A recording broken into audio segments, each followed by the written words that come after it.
They thought she came to beg, the ex-wife, the outsider, the embarrassment. But when the will was read, gasps filled the room, because the woman they tried to erase now owned it all. Grace Sterling had parked her modest sedan several blocks from Hartwell Associates. The walk would give her time to compose herself. 15 years had passed since her divorce from Marcus. 15 years of rebuilding a life while watching from afar as her ex-husband's wealth multiplied and, more painfully, as her relationship with her children deteriorated. Marcus had died 6 weeks ago after a private battle with cancer. Grace hadn't attended the funeral. She wasn't welcome in that world anymore. But the letter from Hartwell Associates requesting her presence at the will reading had arrived nonetheless. As she approached the gleaming glass building, Grace clutched her worn leather purse a little tighter. Inside was a manila envelope, its contents known only to her, the weight of it pressed against her side, much like the weight of 15 years of silence pressed against her heart. The receptionist looked up as Grace entered the marble lobby. "Name, please?" "Grace Sterling," she replied softly. "I'm here for the Sterling will reading." The receptionist's eyes widened slightly in recognition before she composed herself. "Yes, Miss Sterling, 14th floor, the mahogany conference room. Everyone else has already arrived." Of course they had. Grace was punctual, not early, a small act of self-preservation. She wouldn't subject herself to any more time in that room than necessary. As the elevator ascended, Grace caught her reflection in the polished doors. Her silver-streaked hair was neatly styled, her makeup minimal but careful. She wasn't trying to compete with Vanessa's glamour. That would be futile, but she wouldn't appear beaten down either. The elevator announced the 14th floor with a soft chime. Grace took a deep breath and stepped into the corridor. Through the glass walls of the conference room, she could already see them. Vanessa, holding court in a designer black dress that probably cost more than Grace's monthly rent. Blake and Chloe, her own children, now 26 and 24, looking like perfect copies of their father with their confident postures and cold eyes. And several of Marcus's business associates, including Richard Kensington, his longtime partner. Grace paused, her hand on the door handle. For a moment, she considered turning around, walking away. What was the point? Marcus was gone, but something, perhaps the weight of that manila envelope, compelled her forward. She opened the door, and every head turned. The silence lasted only moments before conversations resumed, now punctuated with pointed glances and barely concealed whispers. Grace moved to an empty chair in the corner, away from the central table where Vanessa presided like royalty. Blake, her firstborn, was the first to acknowledge her presence, if it could be called acknowledgement. "Why is she even here?" he asked loudly, directing the question to the room rather than to his mother. "Dad divorced her 15 years ago." Grace felt the sting of his words but kept her expression neutral. She'd had years to perfect that particular skill. "Perhaps she's hoping for a sentimental trinket," Vanessa replied, her voice carrying deliberately. "Though I can't imagine Marcus would have kept her in mind after all this time, not with everything we built together." Grace noticed how Vanessa emphasized "we," claiming credit for the empire Marcus had largely built before meeting her. But she said nothing, settling into her chair and placing her purse carefully on her lap. "Excuse me," a voice interrupted her thoughts. Richard Kensington stood before her, his expression a mixture of confusion and disdain. "I believe this section is for family and close associates." Before Grace could respond, Blake cut in from across the room. "She's not family anymore, Richard. Don't worry about it." Richard's eyebrows rose. "Ah, I see. I apologize. I thought someone had let the cleaning lady in." He chuckled at his own joke, loud enough for others to hear and join in. Grace felt heat rise in her cheeks, but she simply smiled tightly and said, "I was invited by Mr. Hartwell, but thank you for your concern." Richard retreated, mumbling something to Blake, who smirked in response. Grace took a deep breath and focused on the large painting on the opposite wall, a seascape, peaceful and distant. She tried to imagine herself there instead of here. "Oh my God, is that the same dress she wore to the charity gala in 2006? Vanessa's voice cut through Grace's momentary escape. "I swear it is. Look at those dated shoulder pads." Grace glanced down at her dress, a simple black sheath she'd purchased last week. It had no shoulder pads. But the truth didn't matter. The mockery had already achieved its purpose. Several of Vanessa's friends were now openly staring and giggling. Grace focused on her breathing. In, out, steady. She'd endured worse. Across the room, Chloe finally looked at her mother directly. For a moment, Grace thought she saw something. Hesitation? Regret? Flicker across her daughter's face. But then Blake whispered something in his sister's ear, and Chloe's expression hardened again. She lifted her phone, and Grace realized she was filming her now, probably for TikTok or Instagram. "Mom's at the will reading," Grace heard her daughter say softly into the phone. "Still wearing department store clearance. Still pretending she belongs in Dad's world." Chloe added a dramatic eye roll for her audience. This was her daughter, the little girl who once made Mother's Day cards with glitter and heart stickers, who had cried in Grace's arms after her first heartbreak at 16. Now she was a stranger, weaponizing her mother's presence for social media content. Blake approached, his expensive suit making soft sounds as he moved. He stopped directly in front of Grace, forcing her to look up at him. "This isn't your family anymore," he said quietly, his voice low enough that only she could hear. "I don't know why Hartwell invited you, but you should leave. Save yourself the embarrassment." Grace met her son's eyes, Marcus's eyes, really, the same deep brown. "I have as much right to be here as anyone, Blake. Mr. Hartwell specifically requested my presence. Dad left you behind a long time ago. We all did." The coldness in his voice was practiced, perfected over years of distance. "I never left you," Grace replied softly. "You chose to believe I did. Dad said you abandoned us emotionally years before the divorce, that you were cold, unloving. That's why he had to find happiness elsewhere." Grace felt a familiar ache bloom in her chest. The old narrative, the one Marcus had crafted to justify his affair with Vanessa, his abandonment of their marriage. She'd never fought it publicly. It seemed pointless to drag their children into an ugly battle of she said. "I hope someday you'll want to hear my side of that story," Grace said gently. Blake scoffed. "There's nothing to hear. We've seen the evidence. Dad showed us the therapist bills, the emails where you said you needed space. We know you checked out of our family long before Vanessa." Grace closed her eyes briefly. Those therapist bills were from her attempts to save their marriage when she discovered Marcus's first affair, not with Vanessa, but with his administrative assistant, 3 years before the divorce. The space email was taken completely out of context. She'd asked for a weekend to think after confronting him about suspicious credit card charges. Marcus had masterfully twisted everything to paint himself as the victim, and her as the cold, disinterested wife. "Blake, you were 11 when we divorced. There are things you couldn't possibly understand." "Save it," he interrupted, his voice rising slightly. "I'm not that little boy anymore, desperate for your approval. This isn't your family anymore. Dad made his choice, and so did we." With that, he turned and walked back to where Chloe sat, placing a protective hand on his sister's shoulder. The message was clear. They were a unit, and Grace was the outsider. A side door opened, and a young assistant entered. "Mr. Hartwell will begin the reading in 5 minutes. Please take your seats at the conference table." There was a shuffling as everyone moved to claim their places. Grace noticed that no seat had been set for her at the main table. Of course, she wasn't expected to receive anything. "You can stay where you are, Miss Sterling," the assistant said kindly, noticing her hesitation. "Mr. Hartwell will address everyone from the head of the table." Grace nodded her thanks. At least one person in this room had shown her basic courtesy. Vanessa took the seat at the opposite end of the table from where the lawyer would sit, a queen at her court. Blake and Chloe flanked her, with Richard and the other business associates filling in the remaining chairs. They all looked expectant, confident in their positions. Grace watched them, these people who had been her family, who still were her family by blood if not by choice. Despite everything, they were her children. The ache of that reality, so close, yet unreachable, was almost physical. The side door opened again, and Harrison Hartwell entered, carrying a leather portfolio.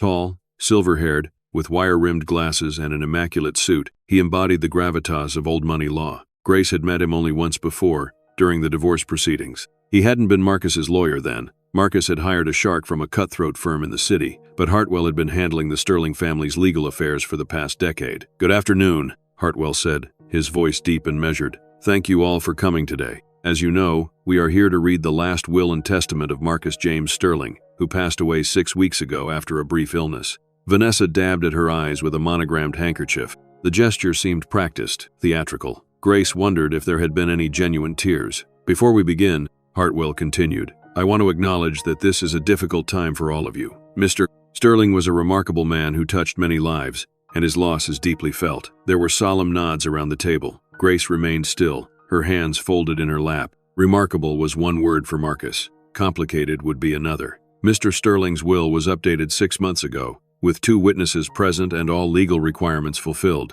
I personally oversaw the process, and I can attest that Mr. Sterling was of sound mind and under no duress when he made these decisions. Grace noticed a flicker of surprise cross Vanessa's face. 6 months ago. That would have been after Marcus's diagnosis, but before his condition deteriorated significantly. After their reconciliation had begun, but before the full depth of their renewed connection, "I will now read the will in its entirety," Hartwell said. opening his portfolio and removing several sealed documents. He adjusted his glasses and began. I, Marcus James Sterling, being of sound mind and body, do hereby declare this to be my last will and testament, revoking all previous wills and codicils. Grace felt herself tensing as Hartwell worked through the formal legal language. Around the table, the beneficiaries were leaning forward slightly, their anticipation palpable. Vanessa looked confident, a slight smile playing at the corners of her lips. Blake and Chloe appeared more reserved, but there was expectation in their postures. None of them glanced back at Grace. She had been forgotten, relegated to the corner, a non-entity in this proceeding. And then Hartwell reached the portion of the will that would change everything. To my first wife, Grace Sterling, who gave me the best years of her life. The room went completely still. Vanessa's head snapped up, her practiced smile faltering. Blake and Chloe exchanged confused glances. Richard Kensington, who had joked about Grace being the cleaning lady, suddenly looked uncomfortable. Grace herself felt a strange calm. She had known this was coming, but hearing Marcus's words read aloud made it real in a way their private conversations hadn't. Harrison Hartwell continued reading, his voice steady and clear. To Grace Sterling, I leave my entire estate, valued at approximately $50 million, including my company Sterling Innovations, all real estate holdings, investment portfolios, and personal assets, to be transferred to her name immediately upon my death. A gasp went up from several people at once. Vanessa's face drained of color. Blake half rose from his seat before sinking back down, his expression stunned. This is impossible, Vanessa whispered. Hartwell paused, looking over his glasses at the widow. Mrs. Sterling, please allow me to finish the reading. That's not legal, Vanessa sputtered. I'm his wife, his current wife. The will is entirely legal, Mrs. Sterling. If you'll allow me to continue, Mr. Sterling has made provisions for you as well. Vanessa fell silent, but her breathing was rapid, her knuckles white where she gripped the edge of the table. To my current wife, Vanessa Sterling, Hartwell read, I leave the sum of $100,000 to be paid in a single lump sum, and her personal belongings currently in our shared residence. $100,000, a pittance compared to the $50 million Grace had just been granted. Vanessa made a sound like a wounded animal. To my son, Blake Sterling, I leave the sum of $50,000 in forgiveness of his outstanding college loans and personal debts to me, which total approximately $230,000. Blake's face flushed dark red. He opened his mouth to protest, but Hartwell raised a hand to silence him. To my daughter, Chloe Sterling, I leave the sum of $50,000 and forgiveness of her outstanding college loans and personal debts to me, which total approximately $180,000. Chloe's eyes were wide, her phone forgotten on the table in front of her. For the first time since Grace had entered the room, her daughter looked directly at her, not with hostility, but with bewilderment. Hartwell continued, detailing smaller bequests to charity organizations and longtime employees. But the bombshell had already dropped. The vast majority of Marcus Sterling's fortune, the company he had built, the homes he had acquired, the wealth he had accumulated, now belonged to the woman he had divorced 15 years ago. The woman currently sitting quietly in the corner, her hands still folded in her lap. When Hartwell finished reading, there was a moment of stunned silence. Then, predictably, chaos erupted. This is fraud, Vanessa shouted, rising to her feet. She must have manipulated him when he was sick. I demand this will be contested. Blake jumped up as well. Dad would never do this. She must have tricked him somehow. Richard Kensington looked physically ill. The company. He left the company to her? Only Chloe remained seated, her expression unreadable as she stared at her mother. Hartwell raised his voice above the din. I can assure all of you that this will is completely legal and was executed with all proper protocols.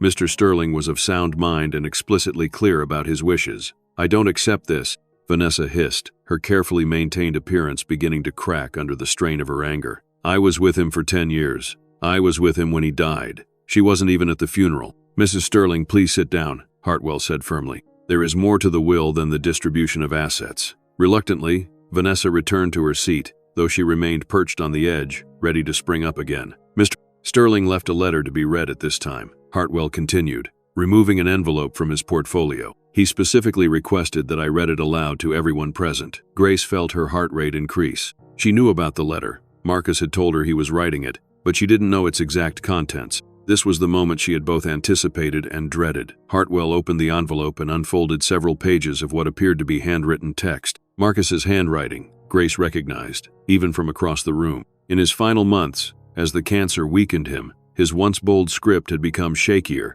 but he had insisted on writing this himself, rather than dictating it. My dear family and friends, Hartwell began reading. If you're hearing this, then I have passed on. I hope it was peaceful at the end. I hope I had time to say all that needed saying to each of you. But in case I didn't, this letter will have to suffice." There was a catch in Hartwell's voice, a rare display of emotion from the normally composed attorney. He had known Marcus for decades, Grace realized. This was difficult for him, too. "I know my decision regarding my estate will come as a shock to most of you. Perhaps you feel betrayed, angry, confused. I understand those feelings. I've caused my share of pain in this life, and perhaps this final act seems like one more hurt. But I assure you, this decision was made with clear eyes and a full heart." Vanessa made a scoffing sound, but fell silent when Hartwell gave her a warning look. "To Grace," the letter continued, and suddenly all eyes turned to where she sat. "Leaving you was the greatest mistake of my life." The simple declaration hung in the air. Grace felt tears threatening and blinked them back. She wouldn't cry here,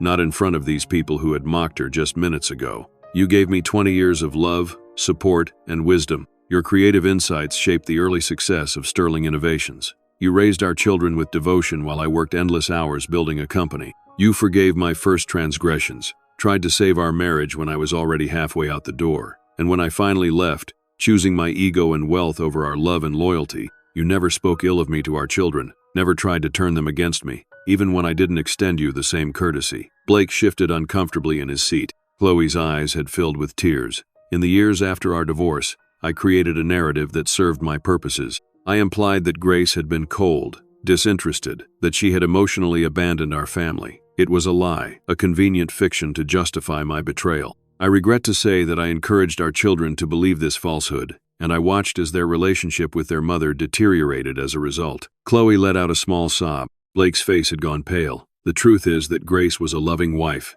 and a devoted mother. She deserved better than what I gave her, and what I now return to her, this estate, this wealth, is merely a small measure of what she is owed." Vanessa stood up again, her face contorted with fury. "This is ridiculous. You're telling me he threw away 10 years of marriage because he felt guilty? I don't believe it." Hartwell ignored her, continuing to read Marcus's letter. To Vanessa, the letter addressed her directly now. "You married me for my money. We both know this is true. I was not unwilling. A man in his 50s with a beautiful woman in her 20s. I understood the transaction. But let's not pretend it was a great love story," Vanessa gasped, sinking back into her chair. "In the beginning, I found our arrangement satisfactory. You played your part well, and I enjoyed the prestige of having a young, attractive wife. But over time, I came to see how your influence affected my relationship with my children, how your priorities centered solely on status and wealth. I watched Blake and Chloe become entitled strangers under your guidance, more concerned with appearances than substance." Blake's jaw tightened.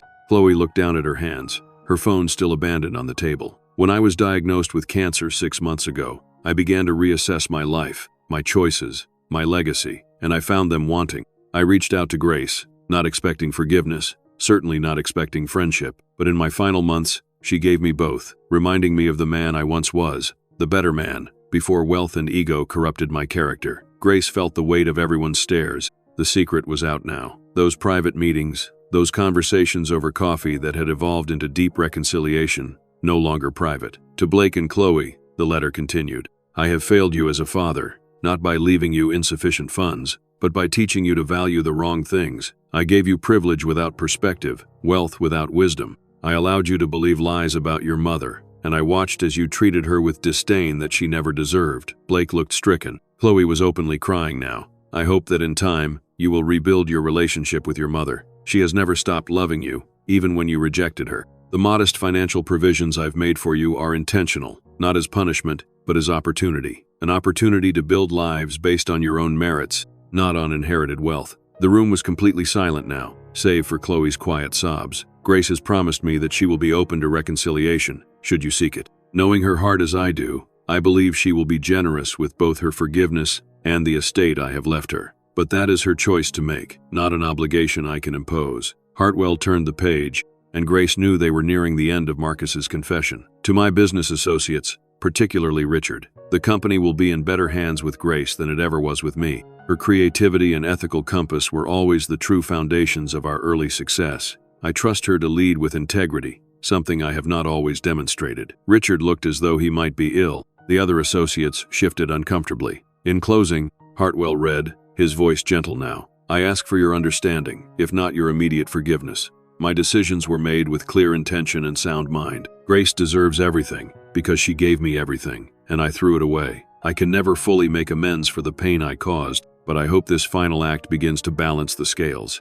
The letter was signed simply, Marcus. Hartwell carefully refolded the pages and placed them back in the envelope. The room remained silent, the weight of Marcus's words settling over everyone present. Grace sat perfectly still, her emotions too complex to name. Vindication, yes, but also sadness for what had been lost. For the years her children had been turned against her, for the man Marcus had once been and then forgotten how to be. It was Vanessa who finally broke the silence. "This is insane," she said, her voice shaking with rage. He was delusional at the end. The medication, the pain, he wasn't thinking clearly. "This will is a joke." Hartwell regarded her calmly. "Mrs. Sterling, I understand this is upsetting, but I can assure you that Mr. Sterling was mentally competent when he updated his will. We had him evaluated by 2 independent physicians to ensure there would be no question of his capacity. If you choose to contest the will, you are of course entitled to do so, but I must inform you that Mr. Sterling anticipated this reaction and took every precaution to ensure his wishes would be legally binding.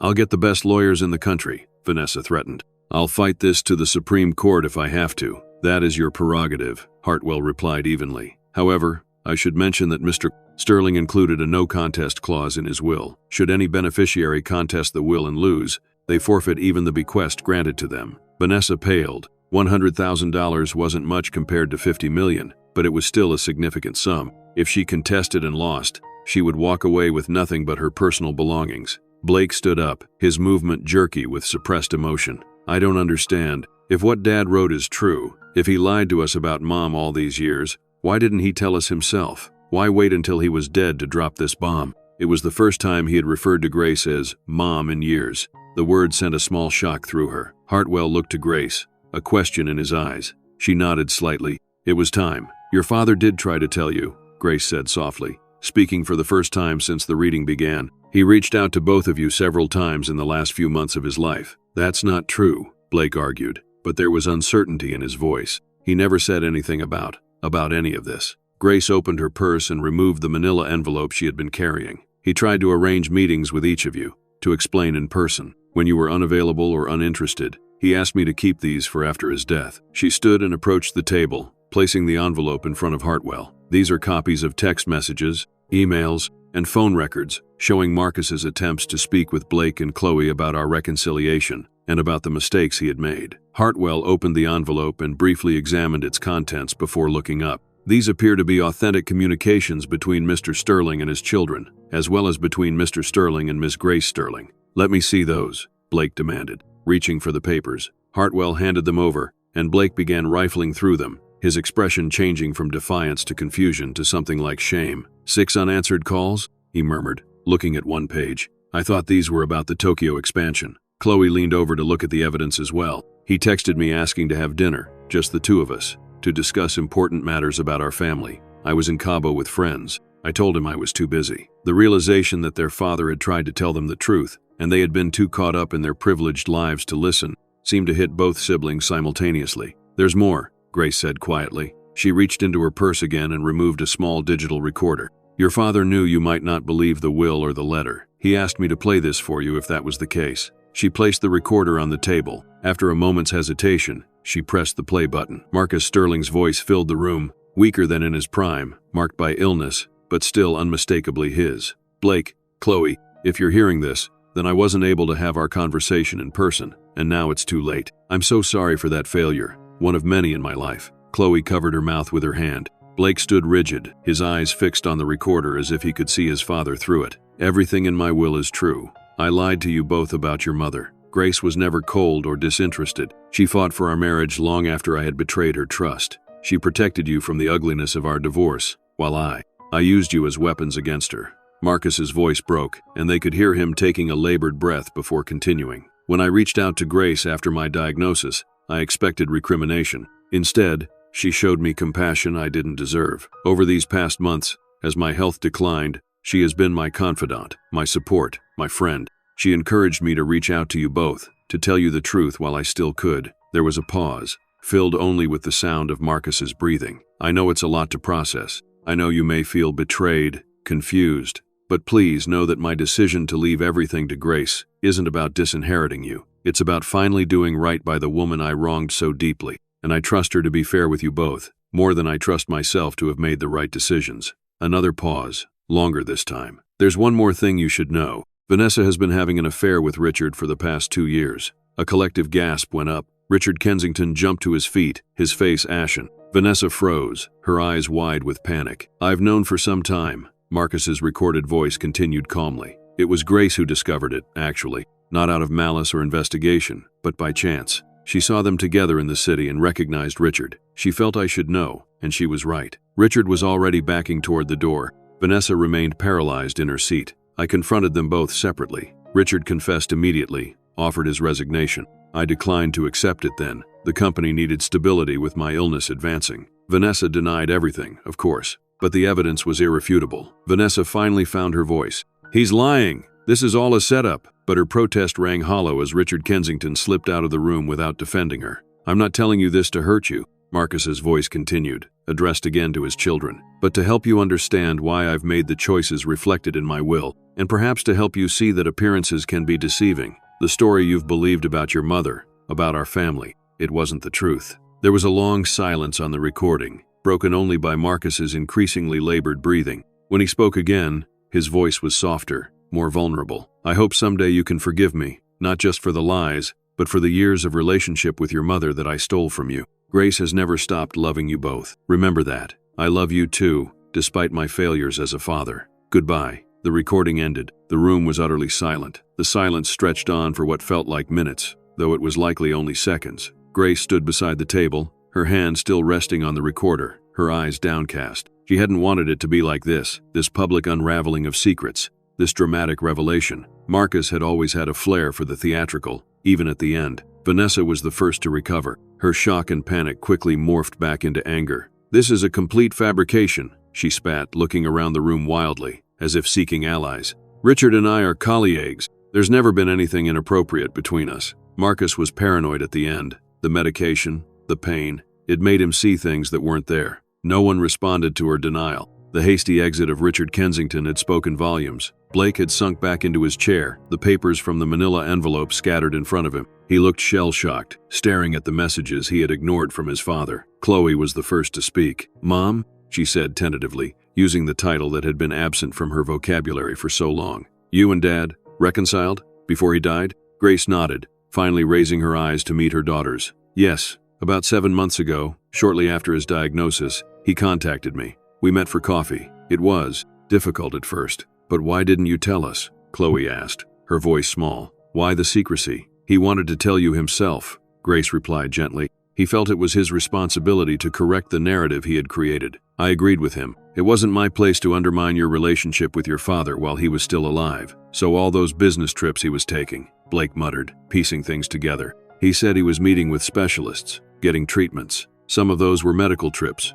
Grace confirmed. "But yes, some of them were times we spent together, talking mostly, working through 15 years of hurt and misunderstanding." "Working through?" Vanessa sneered. "Sounds like you were manipulating a dying man. How convenient that you forgave him just in time to get your hands on his money." Grace turned to Vanessa, her expression calm. "I understand you're hurt and angry, but Marcus contacted me, not the other way around. And if you know anything about forgiveness, you'd know it benefits the forgiver as much as the forgiven. I wasn't carrying around bitterness for 15 years. I had moved on with my life. The reconciliation was about healing, not about money." "A very pretty speech," Vanessa said coldly. "I'm sure the judge will love it when we contest this ridiculous will." Hartwell cleared his throat. "Mrs. Sterling, I strongly advise you to consult with independent counsel before pursuing that course of action. As I mentioned, the no contest clause would leave you with nothing if your challenge fails, which, given the precautions Mr. Sterling took, is the likely outcome." Vanessa glared at him.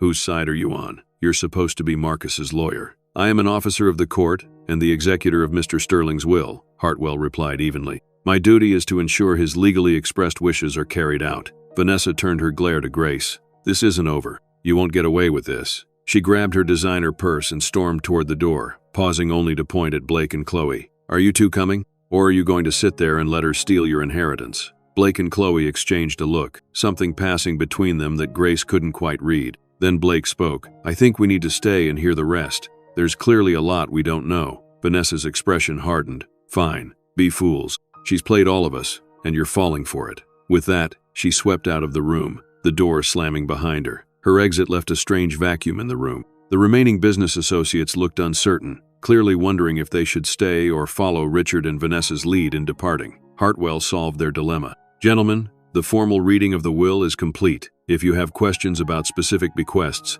my assistant will be happy to address them in the anteroom. I believe the Sterling family could use some privacy now." The men nodded, gathering their things and filing out quietly. Several of them glanced back at Grace with new eyes, no longer the dismissed ex-wife, but the new owner of Sterling Innovations. When the door closed behind the last of them, only Grace, Blake, Chloe, and Harrison Hartwell remained in the room. "I should step out as well," Hartwell said gently, "unless you have immediate legal questions." Grace shook her head. "Thank you, Harrison. I think we need some family time now." The lawyer nodded, gathering his portfolio. "I'll be in my office when you're ready to discuss next steps. Take all the time you need." He exited discreetly, leaving Grace alone with her children for the first time in years. An awkward silence fell. Blake fiddled with the papers in front of him, seemingly unable to meet his mother's eyes. Chloe stared at the digital recorder, as if it might speak again. "I know this is a lot to process," Grace said finally, taking a seat at the table across from them. "I'm sorry it happened this way. Your father wanted to tell you himself." "Why should we believe any of this?" Blake asked, but his usual hostility was muted, replaced by confusion and hurt. "For 15 years, we were told one story. Now suddenly it's completely different?" Grace sighed. "I can't make you believe me, Blake, but ask yourself, why would your father lie now? What would be his motive for fabricating a story that makes him look worse and me look better, right at the end of his life?" Blake had no answer for that. Chloe reached for her phone, then seemed to think better of it, leaving it on the table. "The things Dad said in that letter, about you never speaking ill of him, about trying to save the marriage, that's true?" Grace nodded. "After the divorce, I made a point never to criticize your father in front of either of you. I thought it would only hurt you to be caught in the middle. And yes, I did try to save our marriage. Twice, actually. Once after his first affair, which you probably never knew about, and again when I discovered he was seeing Vanessa." "First affair?" Blake repeated, his brow furrowing. "What are you talking about? 3 years before the divorce, your father had a brief relationship with his assistant, Melissa. I found out, confronted him, and he ended it. We went to counseling. Those were the therapy bills he later showed you, but he misrepresented why we were there. We worked through it, or I thought we had." Chloe's eyes widened. "But Dad always said you were the one who was distant, who fell out of love." "That narrative served his purposes," Grace said gently. "It was easier to cast me as the villain than to admit he had betrayed our marriage, twice, and I chose not to fight that narrative publicly. Perhaps that was a mistake. So all those times you missed events, when you couldn't come to games or recitals during the divorce," Blake began. "I was there," Grace said quietly. "Many times I was there, standing in the back, or sitting far from your father's seats. I watched your soccer championships, Blake. I saw your dance recital, Chloe, the one where you performed to Somewhere Over the Rainbow. I was always there. But your father's lawyers had arranged that I not approach you at those events, to avoid confusion. And later, when I did try to attend more openly, you both made it clear you didn't want me there." Blake swallowed hard, memories clearly surfacing. "I told you to leave my graduation," he said, his voice hollow. "I said you were embarrassing me." Grace nodded, the pain of that memory still fresh. "You did, and I respected your wishes. I watched from my car in the parking lot with binoculars. I saw you get your diploma. I was so proud." Chloe made a small, wounded sound. "Mom, I'm so sorry. The things I said to you over the years, the things I posted online. You were a child when the divorce happened," Grace said gently, "and then a teenager being fed a particular story. I never blamed you for believing your father. But we were so cruel," Chloe insisted, tears streaming down her face now. "Even today, I literally mocked you on TikTok an hour ago. Who does that to their own mother?" Grace reached across the table and took her daughter's hand. It was the first physical contact they had shared in years. "We can't change the past, Chloe, but we're here now." Blake was still struggling, his jaw working as he processed 15 years of beliefs being upended. "These meetings with Dad, these past few months, what did you talk about?" Grace considered how to answer. There had been so many conversations, so many layers of hurt and healing to work through. At first, he just wanted forgiveness, she said carefully. He was facing his mortality and taking stock of his life. But over time, our conversations evolved. We talked about you both, about his regrets as a father, about the company. He was worried about the legacy he was leaving, not just financially, but morally. And he was concerned about the people he was leaving behind. "People like Vanessa," Blake said, a new edge in his voice. Grace nodded. "Your father knew she didn't love him. I think he had known for a long time, but facing death has a way of stripping away the comfortable illusions we maintain. And she was really having an affair with Richard? Chloe asked, her expression troubled. The whole time she was playing the devoted wife? I saw them together about 4 months ago, Grace confirmed. It was at a small restaurant in Vermont, off the beaten path. I was there for an art retreat. I teach painting classes now. They clearly didn't expect to encounter anyone who would recognize them. When I told your father, he hired a private investigator who confirmed the affair had been going on for nearly 2 years. Blake shook his head, disgust evident on his face. And we thought she was so perfect, the ideal stepmother, the devoted wife. Appearances can be deceiving, Grace said softly, echoing Marcus's recorded words. Did you know? Chloe asked suddenly. About the will, I mean. Did you know he was leaving everything to you? Grace hesitated, then decided complete honesty was the only path forward. Yes, I knew. He told me about 3 months ago, after he confirmed Vanessa's affair. I tried to talk him out of it, actually. You did? Blake looked surprised. Grace nodded. I told him it would cause exactly this kind of pain and confusion. I suggested he split the estate more evenly, leave the company to you two, be generous with Vanessa despite her betrayal, but he was adamant. He said he trusted me to do the right thing more than he trusted his own judgment at that point. So what happens now? Chloe asked, wiping away tears. You're rich. You own Dad's company, our house, the house where you and Vanessa have been living. Yes, Grace acknowledged. But I have no intention of disrupting your lives any more than they already have been. I've had some time to think about this, to plan. She reached into her purse and pulled out a small notebook. Your father and I discussed options for moving forward, knowing this day would come. I'd like to share those ideas with you, if you're willing to listen. Blake and Chloe exchanged a look, then both nodded. I believe in second chances, Grace began. Your father gave me one by reaching out after all those years, and I gave him one by listening. I'd like to extend the same opportunity to both of you. She opened the notebook, revealing neat handwriting on its pages. First, regarding the mansion, I have no desire to live there. Too many complicated memories. I propose selling it to Vanessa at a significantly reduced price, if she wants it. If not, you two would have first option to purchase it, also at a reduced rate. If neither of those options works out, we would sell it and split those specific proceeds 3 ways. Blake blinked in surprise. You'd do that? After how she treated you? This isn't about revenge, Grace said simply. It's about moving forward with integrity. She turned a page in her notebook. Regarding Sterling Innovations, I have no interest in running the company day to day. I propose establishing a board of directors, including both of you if you're interested, to oversee operations. We would hire a CEO with solid experience and ethical values. You're offering us positions? Just like that? Blake asked, clearly struggling to reconcile this generosity with the narrative he'd believed for so long. You're both intelligent, capable adults, Grace replied. Blake, you have an MBA from Wharton. Chloe, you have a keen understanding of marketing and social media trends. The company could benefit from your skills if you're willing to approach it with a commitment to ethical business practices. Chloe looked down at her phone on the table, a reminder of how she had used those skills to mock her mother earlier. I don't deserve this, she whispered. It's not about deserving, Grace said gently.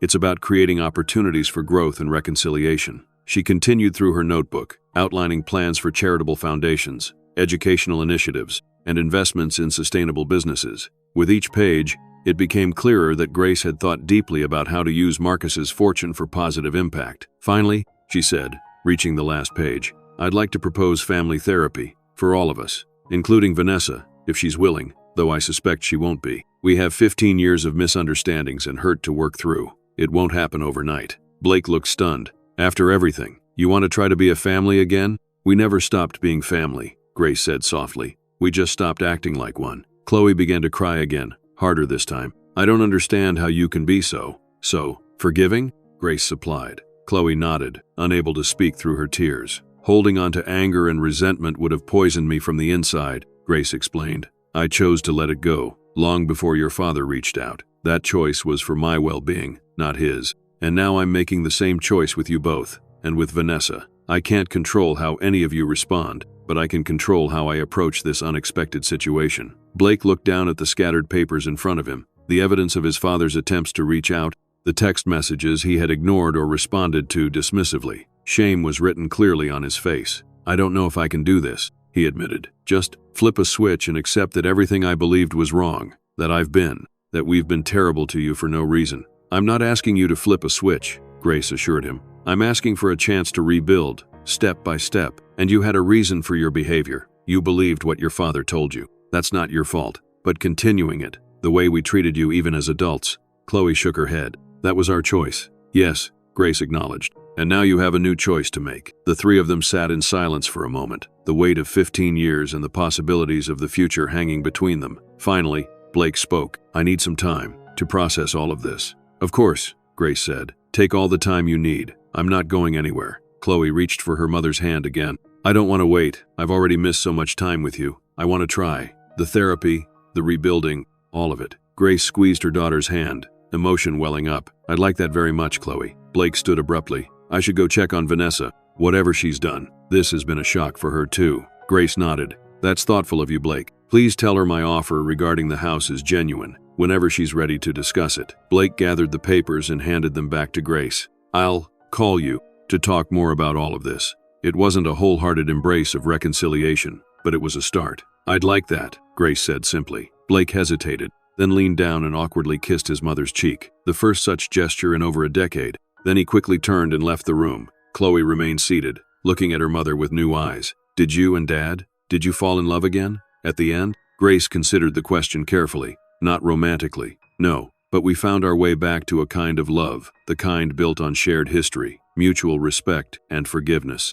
It wasn't the same as what we had in the beginning, but in some ways, it was deeper. Chloe nodded thoughtfully. I'd like to hear about it sometime, about your conversations, about how you found your way back to forgiveness. I'd be happy to share that with you, Grace said. And I'd like to hear about your life too, the real version, not the social media highlights. Chloe glanced at her phone guiltily. I should delete those posts from today. Perhaps, Grace agreed, or you could update them with the truth. That might be more powerful. Chloe considered this, then picked up her phone. Would you take a selfie with me for my update? Grace smiled, her first genuine smile of the day. I'd like that. As Chloe moved around the table to sit beside her mother, Grace felt a lightness she hadn't expected to find in this room. The journey ahead would be complicated. There was a fortune to manage, a company to restructure, a family to rebuild. But in this moment, with her daughter's arm around her shoulders and the camera capturing their tentative smiles, Grace knew that the true inheritance Marcus had left her wasn't measured in dollars.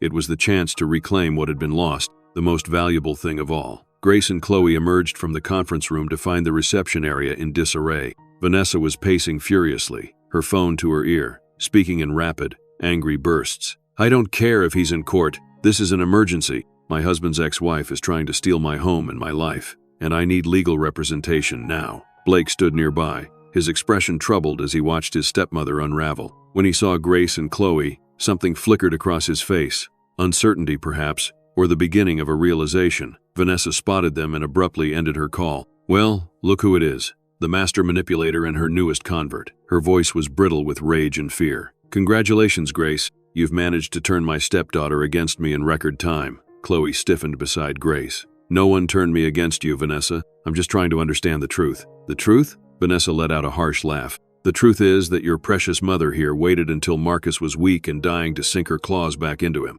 The truth is that she's been planning this for years, biding her time until she could take everything from us. Grace shook her head. That's not what happened, Vanessa. I had built a new life for myself. Marcus reached out to me, not the other way around. A convenient story? Vanessa sneered. And I suppose you just happened to stumble across Richard and me together? What were you doing, stalking us? I was attending a painting workshop in Vermont, Grace said calmly. The same one I've attended every year for the past 5 years. You and Richard chose the wrong restaurant on the wrong weekend. Vanessa's eyes narrowed. You're lying. Marcus would never have believed you without evidence. I took a photo, Grace admitted, not to use against you, but because I wasn't sure what to do with the information. When I decided to tell Marcus, I showed him. He deserved to know the truth, especially given his health. You had no right, Vanessa shouted, her composure completely abandoned now. We were happy before you came back into the picture. Blake stepped forward. Were you, Vanessa? Really? Because from where I'm standing, it looks like you were having an affair with Dad's business partner while he was dying of cancer. That doesn't sound like happy to me. Vanessa turned on him, her eyes wild. Don't you dare judge me. Do you have any idea what it was like, watching him deteriorate, knowing there was nothing I could do? Richard was. He was comfort, that's all. For 2 years? Blake challenged. Dad was only diagnosed 7 months ago. You've been seeing Richard for 2 years, according to that recording. Vanessa faltered, caught in her own lie. Marcus was exaggerating. It wasn't that long. It doesn't matter how long it was, Grace interjected gently. What matters is what we do now. Vanessa, despite everything, I want you to know that my offer regarding the mansion is genuine. You can purchase it at a significantly reduced price if you wish to continue living there." Vanessa stared at her in disbelief. "Why would you do that? Why not just throw me out on the street?" "It's what I would do in your position." "I'm not you," Grace said simply. "And spite is a poison I choose not to drink." Vanessa's expression hardened. "I don't need your charity. I'll contest the will, and when I win, I'll throw you out on the street. We'll see how magnanimous you feel then." "That's your right," Grace acknowledged. "But as Mr. Pleasenson," Hartwell explained, "if you contest and lose, you'll forfeit the $100,000 Marcus left you. Is that a risk you're willing to take?" Uncertainty flickered across Vanessa's face, quickly replaced by defiance. "Marcus left me nothing compared to what I deserve. 10 years of marriage, and I get a pittance while you get 50 million? It's obscene. 10 years of marriage during which you were unfaithful," Blake pointed out, his voice hard, "while Dad was building his company and then fighting cancer. Oh, like he was such a saint." Vanessa shot back. "He cheated on her, remember? Or has everyone conveniently forgotten that part of the story now that we're rewriting history?" "No one's forgotten," Grace said quietly. "Marcus made serious mistakes. He admitted that, both in his letter and in our private conversations. But this isn't about tallying up wrongs, Vanessa. It's about finding a path forward that honors Marcus's final wishes while being fair to everyone involved." "Fair?" Vanessa's laugh was harsh. "There's nothing fair about any of this." She turned to Blake and Chloe, her tone shifting to something more manipulative. "Can't you see what she's doing? She's playing the saint, the magnanimous benefactor, but it's all an act. Once she has you back under her thumb, once the will is secure, you'll see her true colors." Chloe shook her head. "Stop it, Vanessa. Mom doesn't have to offer you anything. The will is clear. The fact that she's willing to let you keep the house at a reduced price says more about her character than all your accusations." "Mom?" Vanessa repeated incredulously. "You're calling her mom now? After 15 years of barely acknowledging her existence? After all the things you've said about her?" Shame colored Chloe's cheeks, but she stood her ground. "Yes, she is my mother, and I've wasted too many years believing lies about her." Vanessa turned to Blake, her last hope. "Blake, surely you're not falling for this too. Think about it. If she was so innocent, why didn't she fight harder for you two during the divorce?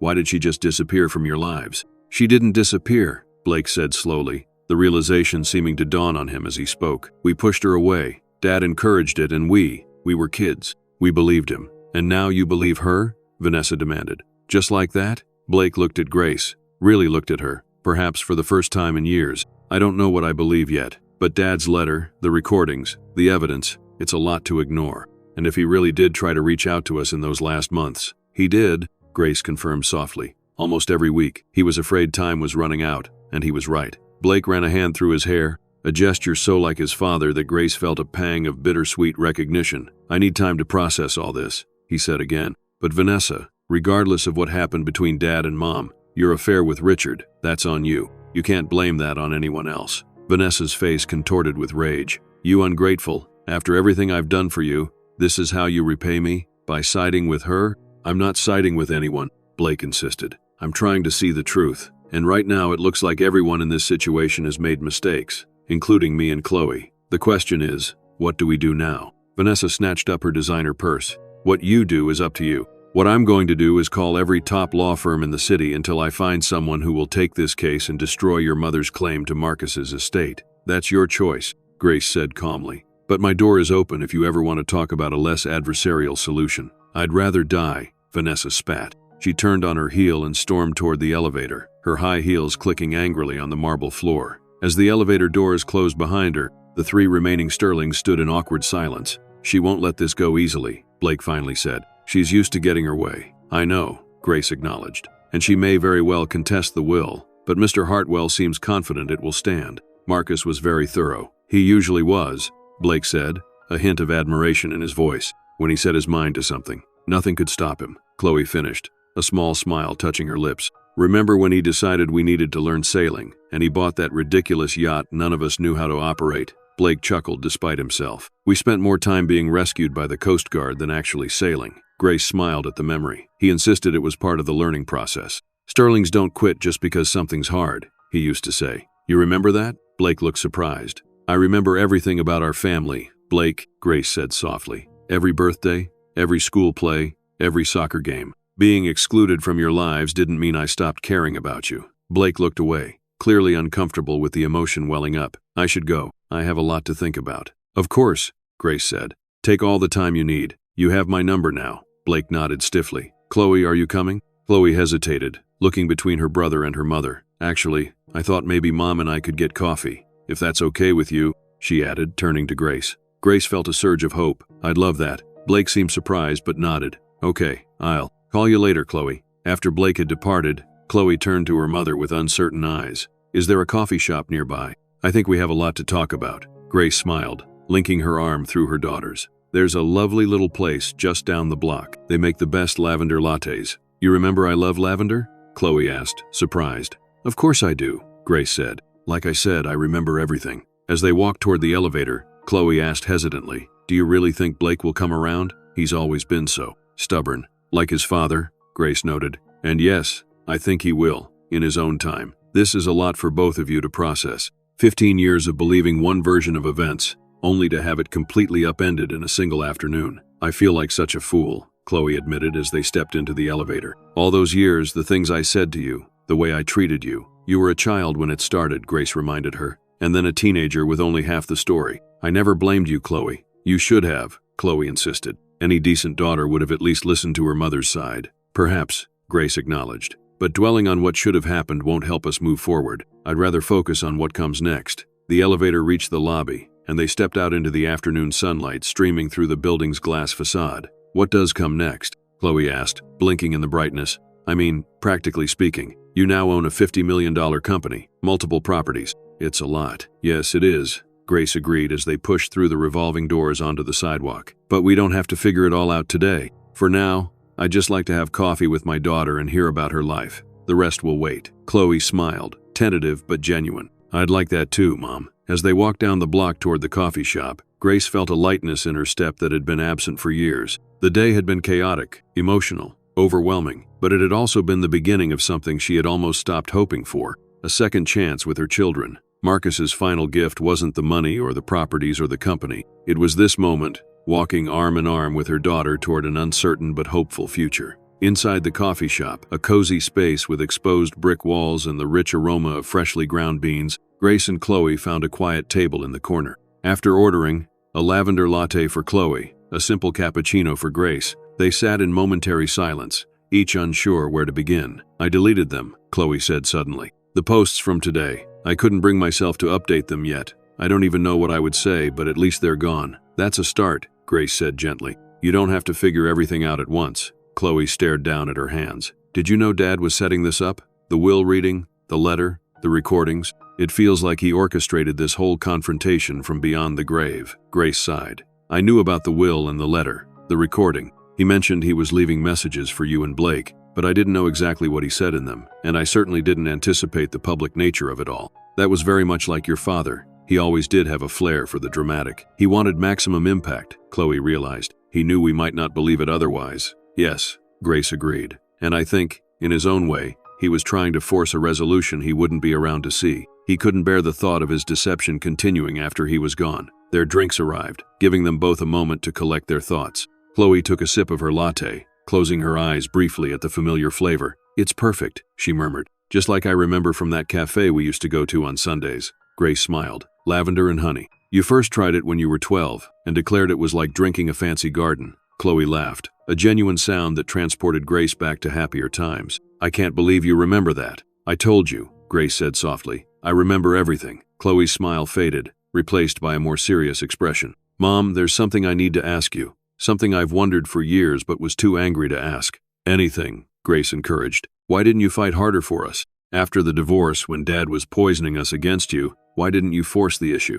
You could have taken him to court, demanded more visitation, made us listen to your side. Grace took a deep breath, considering her answer carefully. This question had haunted her for years. Had she done the right thing by stepping back? I did fight, at first, she began. The initial custody arrangement gave me weekends and Wednesday nights, but your father immediately began scheduling conflicts, special outings, events you didn't want to miss, that just happened to fall on my time. When I raised objections, you both made it clear you preferred to be with him. We were children, Chloe protested. You should have insisted. Perhaps, Grace acknowledged, but there's a fine line between insisting and forcing. You were 11 and 9, old enough to express preferences. Your father had convinced you that I didn't really want to be with you, that my visitation requests were just for show. When faced with your resistance, I had to ask myself, What would serve you better? Being dragged to my apartment while you cried and begged to go back to your father's? Or giving you space while trying to maintain contact in less confrontational ways? So you chose to back off, Chloe said, understanding dawning in her eyes. I chose what I thought would cause you the least pain, Grace corrected gently. I sent cards, letters, emails. I called on birthdays and holidays. I attended your events from a distance, and I hoped that as you grew older, you might become curious about my side of the story. But we never did, Chloe said, shame coloring her voice. We just accepted Dad's version and treated you horribly. You were influenced by a very persuasive man, Grace said. Your father was charismatic, successful, and he was present in your daily lives. It was natural that you would align with his perspective. That doesn't excuse it, Chloe insisted, especially as we got older. I had your number. I could have called any time. Yes, Grace agreed simply. You could have. Chloe's eyes filled with tears. I'm so sorry, Mom, for all of it, for believing the worst about you, for the cruel things I said, for the years we lost. Grace reached across the table and took her daughter's hand.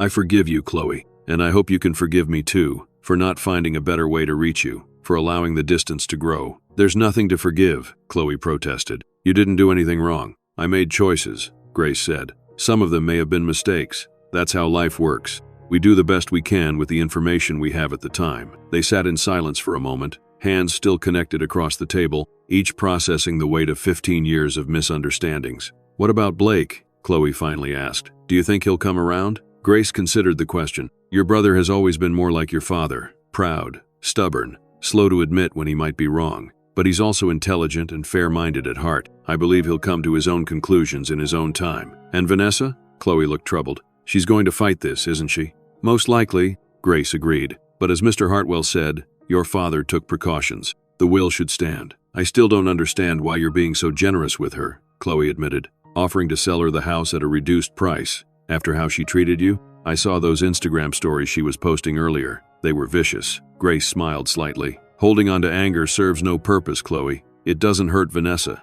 It only hurts me. And practical considerations aside, I genuinely believe that responding to cruelty with kindness is the better path. Not because Vanessa deserves it, but because it's the kind of person I want to be. Chloe shook her head in wonder. I don't know if I could be that forgiving. You might surprise yourself, Grace said. Forgiveness isn't something you're born with. It's a skill you develop through practice. And it's not about condoning what was done to you. It's about freeing yourself from the burden of resentment. Is that what happened with you and Dad? You practiced forgiveness until it became real? Grace considered this. In a way, yes. When he first reached out, I was skeptical, but I agreed to meet him because I was curious, and because holding on to anger had long since ceased to serve any purpose in my life. As we talked, really talked, honestly, for the first time in years, I found that forgiveness came more easily than I expected. Not all at once, but gradually, as I saw his genuine remorse and his desire to make amends. And now? Chloe asked. How do you feel about him now that he's gone? Grace's eyes grew distant. I feel at peace.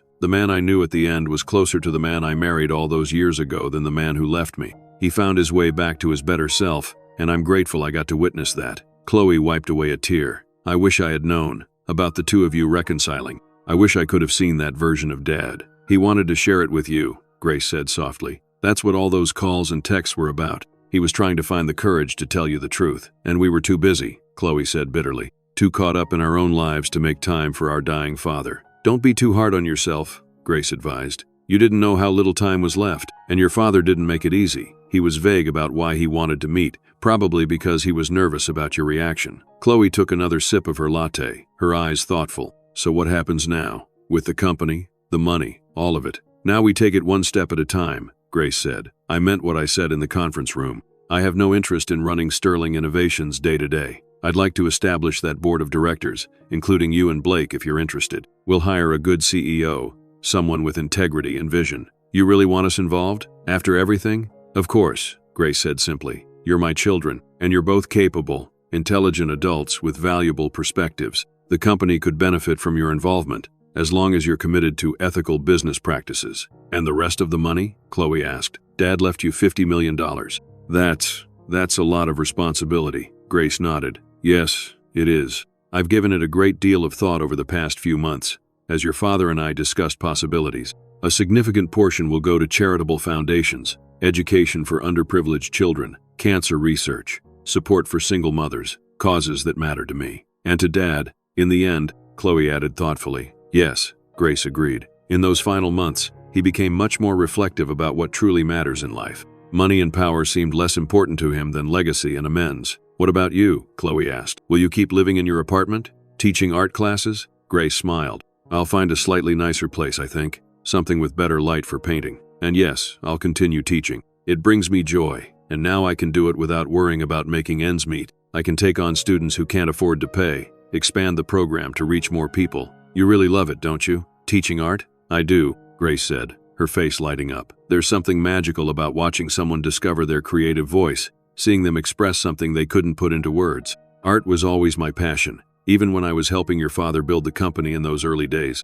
My design background contributed a lot to those first product lines. I didn't know that, Chloe said, surprised. Dad never mentioned your involvement in the company. No, he wouldn't have, Grace said without bitterness. After the divorce, he rewrote that history too. But the original Sterling Innovations logo? That was my design. The color scheme for the first product line? My suggestion. I wasn't just a wife. I was a partner in those early years. Chloe shook her head in wonder. There's so much I don't know about you, about who you really are. We have time now, Grace said gently, to get to know each other again. Chloe's phone buzzed on the table. She glanced at it, her expression changing. It's Blake. He wants to know if we're still at the coffee shop, he says. He says he'd like to join us, if that's okay. Grace felt a surge of hope. Of course it's okay. I'll tell him we're here, Chloe said, quickly typing a response. Mom, thank you for being so, I don't even know the word, patient, forgiving, for still being here after everything. I never stopped being your mother, Chloe, Grace said softly, not for a single day.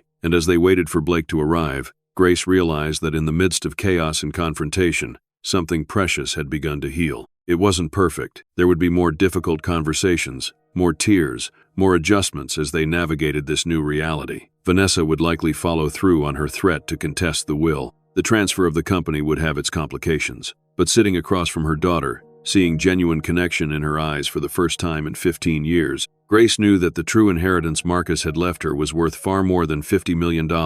It was the chance to be a mother again. 1 month later, Grace stood at the easel in her new studio, early morning light streaming through the wall of windows. The space was everything she had dreamed of. High ceilings, hardwood floors, and most importantly, that perfect northern light that painters coveted. The canvas before her held the beginnings of a seascape, reminiscent of the painting that had hung in the Hartwell Associates conference room. But where that image had been merely decorative, this one held meaning. A horizon line where dark waters met brightening sky, symbolizing the journey she had undertaken these past months. A soft knock at the door interrupted her concentration. Come in, she called, setting down her brush. Chloe entered, carrying 2 cups of coffee. Morning, Mom. I thought you might need this. You were up early. Grace accepted the cup gratefully. The light is best in the morning, and I wanted to finish this before my first class. Chloe studied the painting with interest. It's beautiful. The way the darkness gives way to light. It feels hopeful. That's what I was aiming for, Grace said, pleased that her daughter had understood the intention behind the work. In the month since the will reading,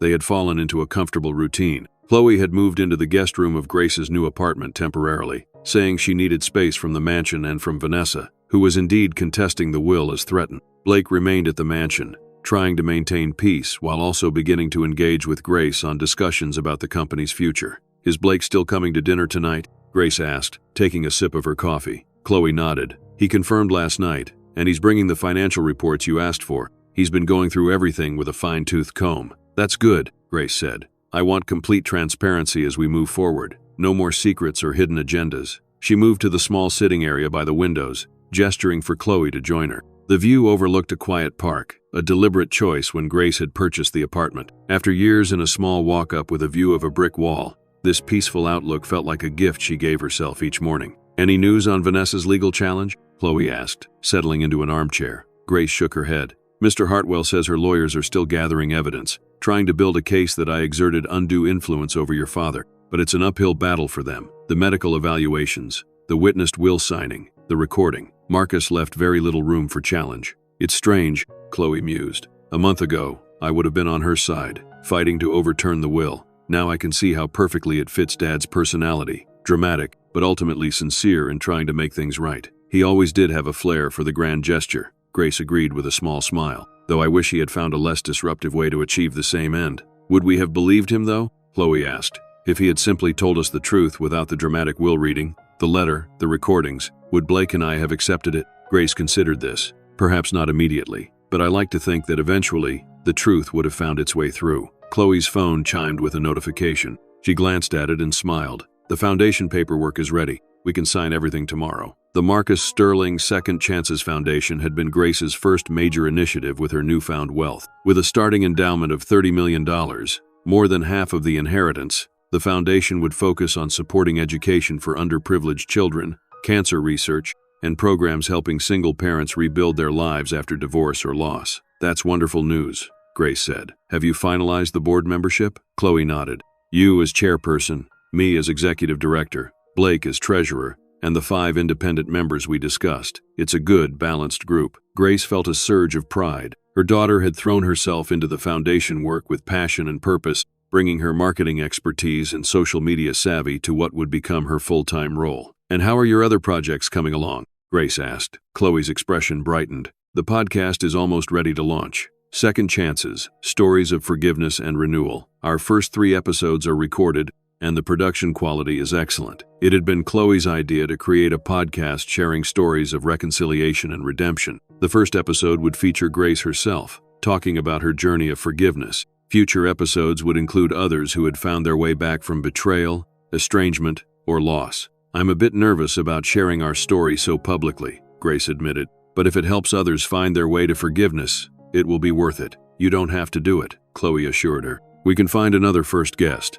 Grace shook her head. No, I want to. Authenticity matters. And speaking of authenticity, she hesitated, then continued. Have you spoken with your therapist about joining one of our sessions soon? After the will reading, Grace had gently suggested therapy for Chloe to process the upheaval of discovering her father's deception. To her surprise, Chloe had readily agreed. Grace had her own therapist as well, someone she had been seeing on and off for years. The next step would be joint sessions to work through their complex family dynamics. Yes, Chloe said. Dr. Phillips thinks next week would be a good time for you to join us. She says I've made good progress in understanding my role in our estrangement. I'm so proud of you, Grace said softly. The courage it takes to examine yourself that honestly. It's remarkable. Chloe smiled, though there was still a hint of sadness in her eyes. I had a good example in you, and I have a lot to make up for. It's not about making up for the past, Grace reminded her gently. It's about creating a healthier future. They sat in comfortable silence for a moment, sipping their coffee and watching the morning light strengthen across the park. I should get ready for class,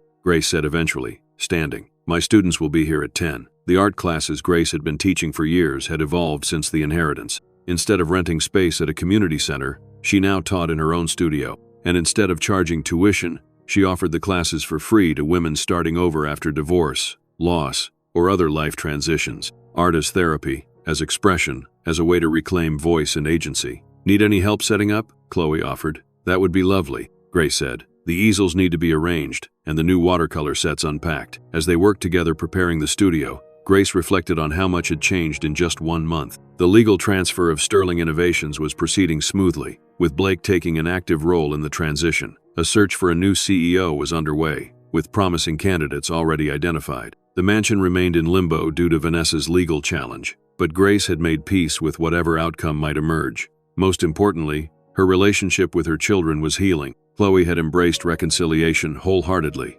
moving in temporarily while she looked for her own place, joining Grace for morning coffee and evening conversations that often stretched late into the night as they rediscovered each other. Blake was more cautious, still processing the revelation of his father's deception, still uncertain of his place in this new reality. But he was trying, coming to dinner once a week, participating in discussions about the company and the foundation, slowly allowing himself to reconnect with the mother he had rejected for so long. Mom? Chloe's voice broke into her thoughts. Can I ask you something? Of course, Grace replied, adjusting an easel. Are you happy? The question was simple but profound. With how everything has turned out, I mean. It's been such a whirlwind. Sometimes I worry that you're so focused on making things right for everyone else that you're neglecting your own needs. Grace considered the question carefully. I am happy, she said finally. Not in a perfect, fairy tale way. There's still grief for the years we lost, for the pain we all experienced. There's still uncertainty about what comes next. But beneath all that, there's a deep contentment that I haven't felt in a very long time. Because of the money? Chloe asked, though she likely knew the answer. No, Grace said simply. Because of you and Blake. Because there's a chance now to heal what was broken. The money provides security and opportunities to do good. but it's the relationships that matter most. Chloe crossed the room and hugged her mother tightly. "I love you, Mom.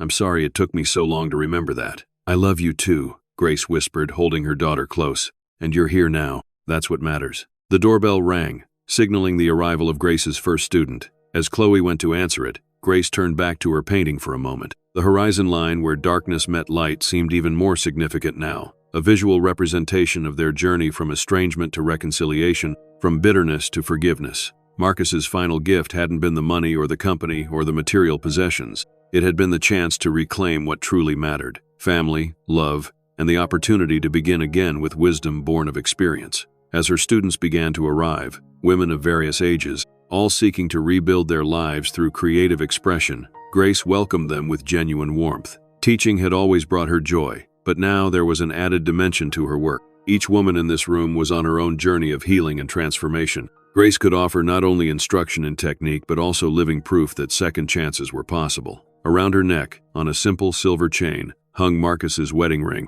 not worn as a widow's token, but as a reminder of a journey completed, of forgiveness given and received, of the possibility of redemption even after profound mistakes. It wasn't the fairy tale ending that young Grace might have imagined all those years ago when she first fell in love with Marcus Sterling. It was something more complex, more nuanced, and ultimately more valuable, a hard-won peace that acknowledged the pain of the past while refusing to be defined by it. As she helped a new student mix just the right shade of blue for her first painting, Grace knew that she had chosen the better path, not revenge or bitterness, but grace. The very quality her parents had named her for had become her greatest strength and her legacy. The journey wasn't over. There would be more challenges ahead, more healing needed, more growth possible. But standing in her sun-filled studio, surrounded by women finding their voices through art, with her daughter nearby and her son slowly finding his way back to her, Grace Sterling was exactly where she was meant to be. Not defined by wealth or status or others' perceptions, but by the choices she had made in the face of betrayal and loss.